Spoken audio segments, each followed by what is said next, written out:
All right, so today we have the pink translucent 58 millimeter Victorinox knife. Now it does come with the tweezers and the toothpick right here, and then it comes with 3 basic tools, and then you have the knife, the knife, and then you have really handy dandy scissors. Now this is for people that just need something super simple to take on them with their car keys and stuff like that.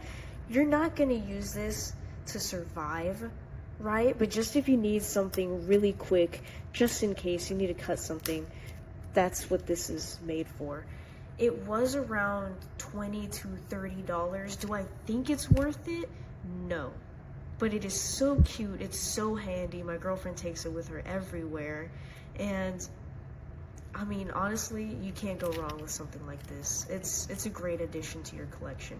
And just for reference of how small this is, I mean, this can fit in an Altoid can. I mean, it's got infinite uses because of the size itself. But this is my 91 millimeter deluxe Tinker right next to it. And I mean, it's just, the size difference is insane. This is awesome if you need something for your pocket.